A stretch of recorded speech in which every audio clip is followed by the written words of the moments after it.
Good morning. It's Easter Sunday, 2022 at 8 a.m. my time, and I want to wish everyone a joyous Easter.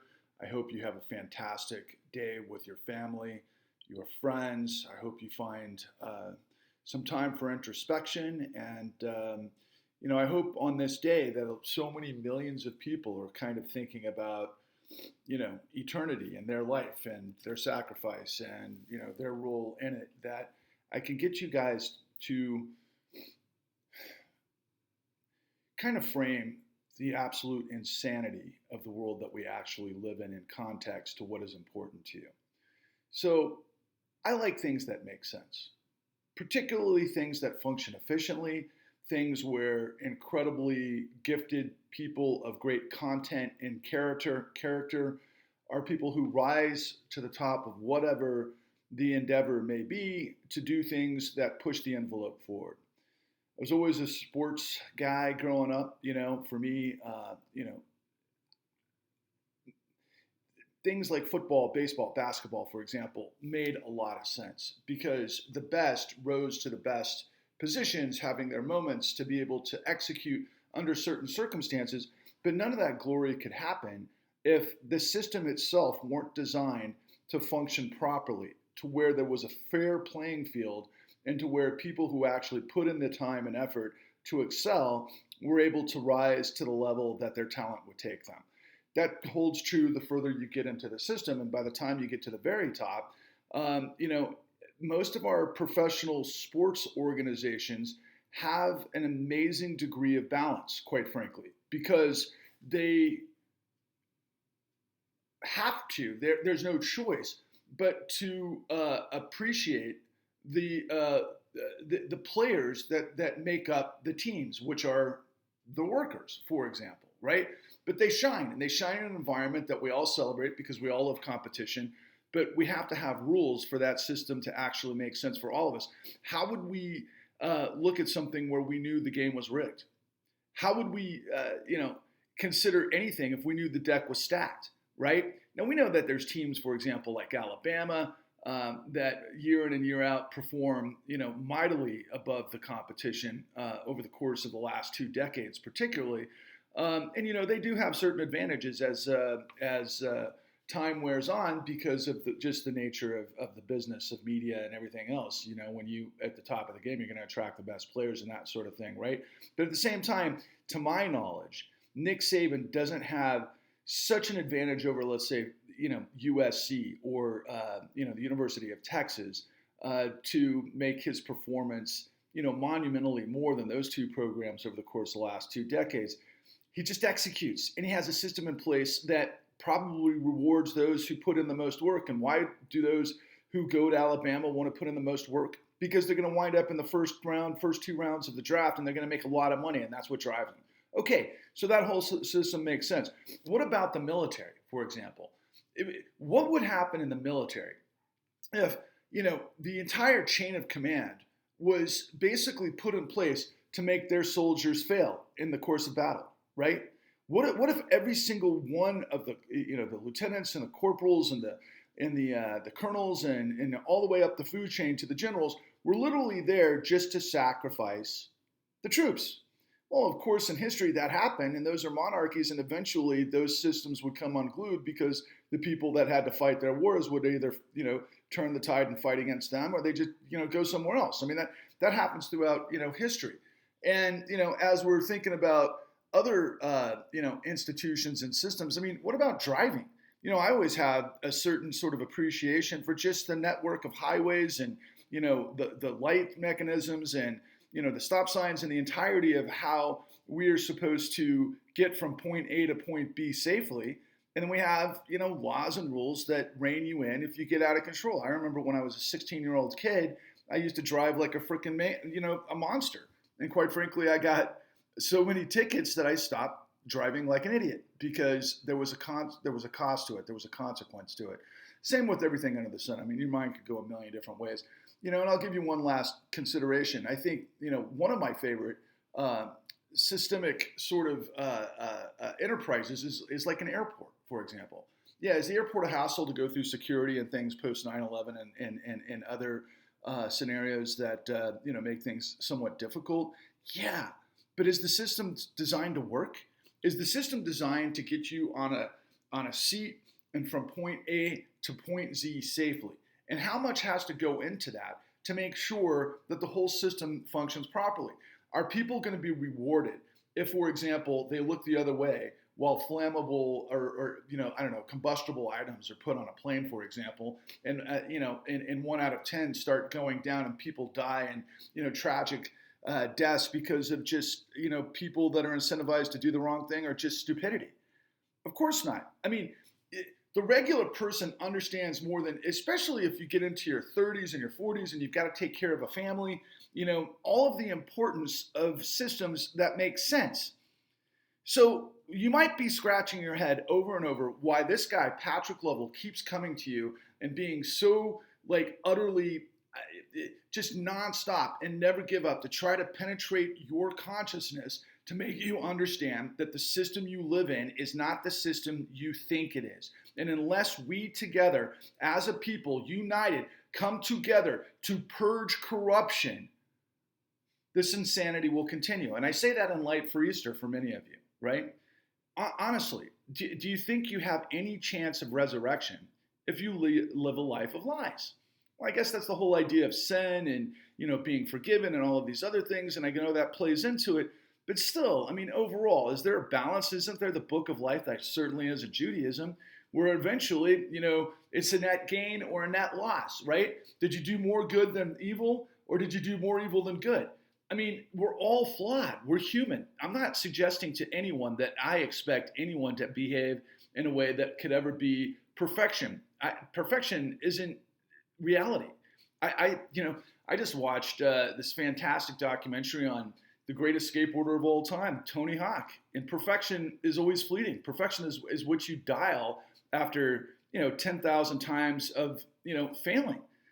That's the beautiful aspect of the elegant aspect of people who rise to the top of whatever their potential situation is that they earn it.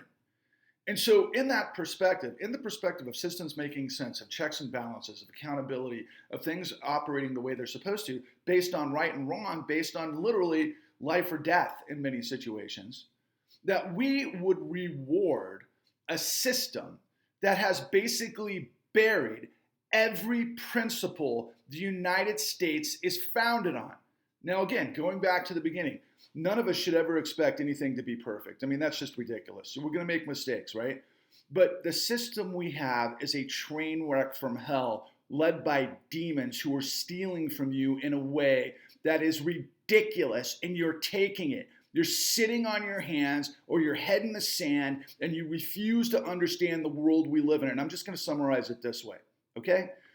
Since the 2008 Great Financial Crisis, we had a devastating economic meltdown that was global that the Federal Reserve had to prop up. There's reasons the Federal Reserve can do that. Everybody likes the notion of the stock market as a casino. Well, it is actually, but it's not, because there's no losses for those at the very, very, very top, particularly those, and it makes me sick to even contemplate it. I'm not even going to bring up names this time around. I'm just going to be vague from this perspective.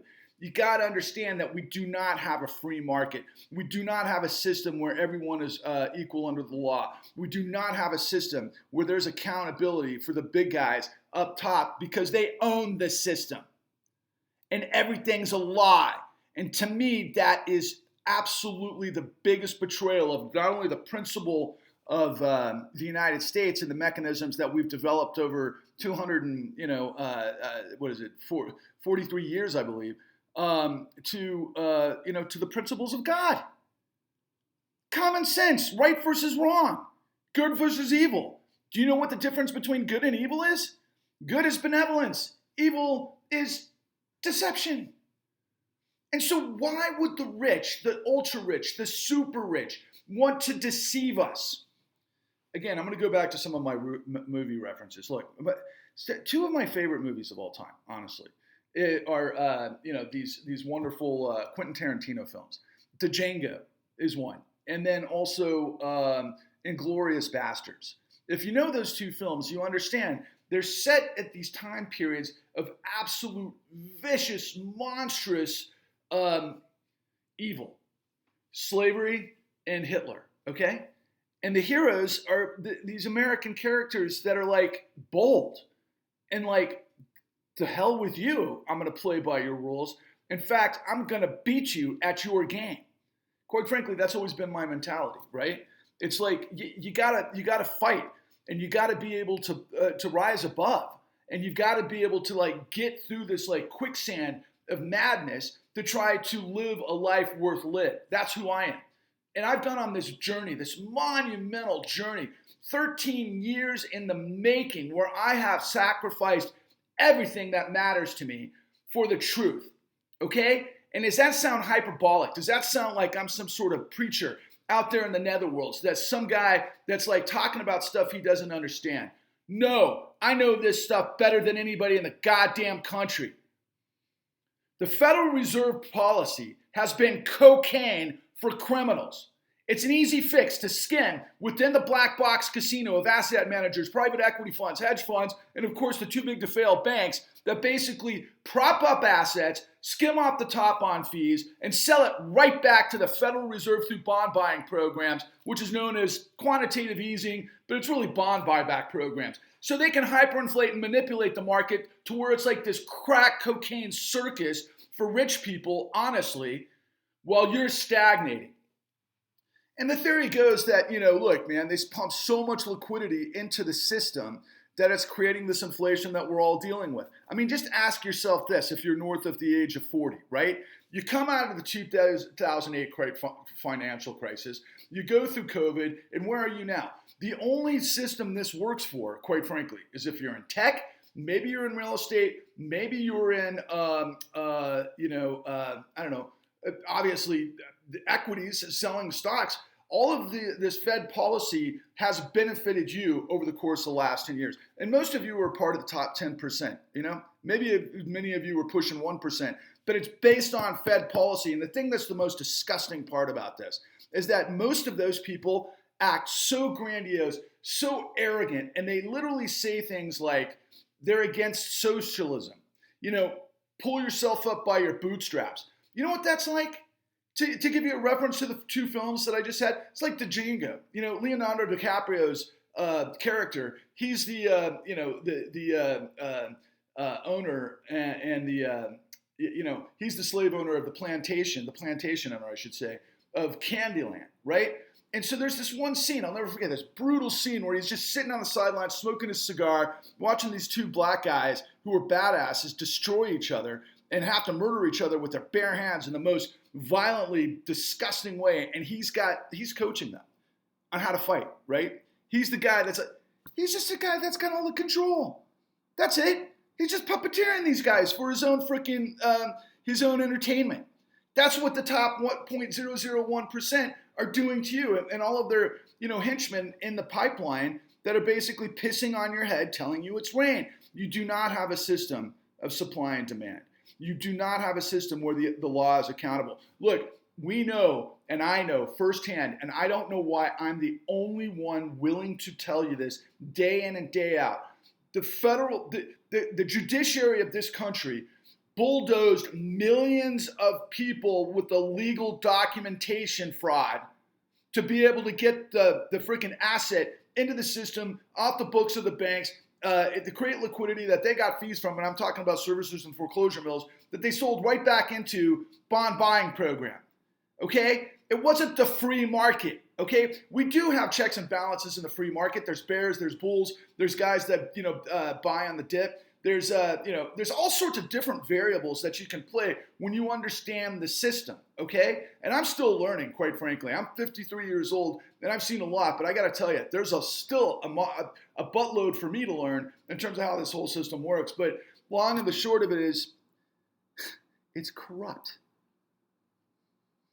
And the corruption it pollutes everything, your soul.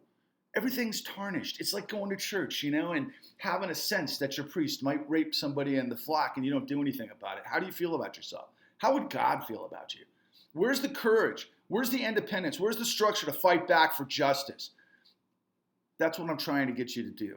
That's what I'm trying to get you to do desperately, because I swear to God, I do believe in entrepreneurialism and competition, and the best rise to the top. Not the most evil, not the most cunning, not the most diabolical, that work with the freaking, hyena mechanism of a bunch of complicit bastards that'll lie, steal, and cheat for their benefit to screw our system. The betrayal of this stuff is like the worst possibly in history, honestly. And let me tell you something. It's not one group of people that are pulling it off. It's everybody who's in the system. Doesn't matter if you're black, white, Jew, Gentile, male, female. All of the ones that get into this system, they get corrupted. They get polluted. They don't have any instinct. They don't have any character. They do not care about the United States. And most of all, they do not care about you. You're a number on a spreadsheet that they can throw in the freaking garbage and never think about you again, because it's up, down, it's all over the place as long as they're ahead of the game. And they can only do that because they know the rules of what happens when the Fed has been spending for 10 years this cocaine into the system. It never happened before in history like this. Never. Not to the extent that it is now. And that means we are the complete inverse perverse of everything you think we are. The new aristocracy. And it's destroyed us. I'm looking for you who believe in liberty and justice above all, for all people, and integrity of the law, to join us at hashtag Exodus, hashtag resurrection, hashtag truth is marching, hashtag failure is not an option, hashtag the con. Please like and subscribe at our YouTube channel, Patrick Lovell Truth Bombs the Con. I'll say it again, but on this day it's particularly relevant, right? Onwards and upwards.